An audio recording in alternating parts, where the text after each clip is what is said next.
Hi అండి, అందరికీ నమస్కారం. Welcome to my channel. Gas connection ఉన్న వారికి కొత్త రూల్స్. 30 రోజులు మాత్రమే టైం. కేంద్రం కీలక నిబంధనలు. లేటెస్ట్ అప్డేట్ రావడం జరిగింది. సో దానికి సంబంధించిన పూర్తి వివరం చెప్పడం కోసం అయితే నేను ఈ వీడియో చేస్తున్నాను. వీడియోని అక్కడ స్కిప్ చేయకుండా పూర్తిగా చూడండి. అప్పుడు నేను చెప్పే సమాచారం మీకు బాగా అర్థమవుతుంది. అలాగే వీడియో నచ్చితే కనుక వీడియోకి లైక్ ఇచ్చి మా ఛానల్ సపోర్ట్ చేయండి. కొత్తగా ఎవరైనా మా ఛానల్ చూస్తున్నట్టయితే కనుక తప్పకుండా సబ్స్క్రైబ్ చేసుకోండి. అప్పుడే నేను పెట్టే మరిన్ని అప్డేట్స్ అన్ని నోటిఫికేషన్కి అయితే వస్తాయి. అలాగే వీడియోని లైక్ చేయడం వల్ల వీడియో కొంతమందికి రీచ్ అయ్యే ఇన్ఫర్మేషన్ మరికొంతమందికి అయితే రీచ్ అవుతుంది. సో లేట్ చేయకుండా వివరాలు ఏంటో చూద్దాం. కేంద్ర ప్రభుత్వం గ్యాస్ సిలిండర్ల రూల్స్లో కీలక మార్పులు చేసింది. పిఎన్జి, ఎల్పిజి సిలిండర్లకు సంబంధించి నిబంధనల్లో మార్పులు చేసింది.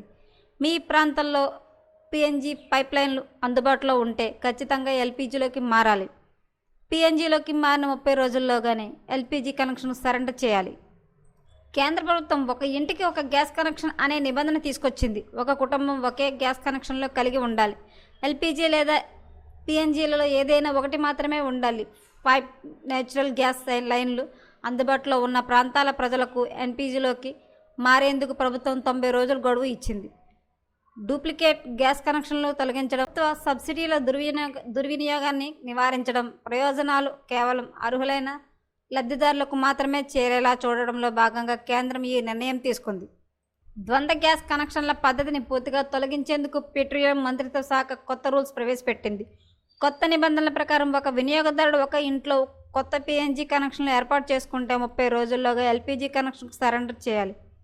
జూన్ 1వ తేదీ నుంచి పిఎన్జి లైఫ్ వచ్చిందని అందుకుంటే ఎల్పిజి సిలిండర్ కనెక్షన్ జూన్ 30వ తేదీలోగా సంబంధిత గ్యాస్ ఏజెన్సీకి తిరిగి ఇచ్చేసి ఉండాలి. వినియోగదారుడు అనవసరంగా ద్వంద్వ గ్యాస్ కనెక్షన్ను దుర్వినియోగం చేయకుండా నిర్ధారించేందుకు ఇది సహాయపడుతుంది. ఇప్పటికే పిఎన్జి పైప్లైన్లు అందుబాటులో ఉండి గ్యాస్ సరఫరా సజావుగా సాగుతున్న ప్రాంతాల్లోని ప్రజలకు నిబంధనలు వేరుగా ఉంటాయి. అటువంటి ప్రాంతాల్లో ఉంటూ ఇంకా పిఎన్జి కనెక్షన్లు పొందని వినియోగదారులకు కేంద్రం 90 రోజుల గడువు ఇచ్చింది. ఈ విషయమై గ్యాస్ ఏజెన్సీలు కూడా వినియోగదారుల నోటీసులు పంపడం ప్రారంభించాయి.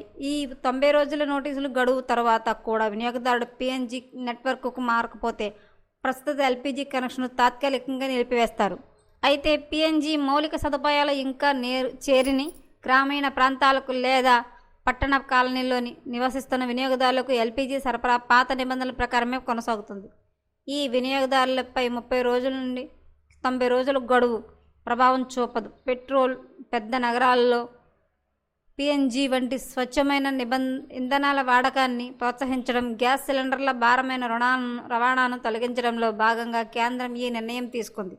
పిఎన్జి పైప్లైన్లు అందుబాటులో లేని ప్రాంతాల్లో ఎల్పిజి సిలిండర్ నిబంధనల్లో ఎటువంటి మార్పులు లేవని కేంద్ర ప్రభుత్వం తెలిపింది. దీంతో 90 రోజుల నిబంధనల గురించి ప్రతి ఒక్కరూ ఖచ్చితంగా తెలుసుకోవాల్సిన అవసరం ఉంది. పశ్చిమాసియాలో ఉద్రిక్త పరిస్థితుల క్రమంలో ఎల్పిజి సరఫరాకు అంతరాయం కలిగిన క్రమంలో కేంద్రం ఈ కొత్త నిబంధనలు తీసుకొచ్చింది. సో మరిన్ని లేటెస్ట్ అప్డేట్ల కోసం మా ఛానల్ తప్పకుండా సబ్స్క్రైబ్ చేసుకోండి. Thanks for watching.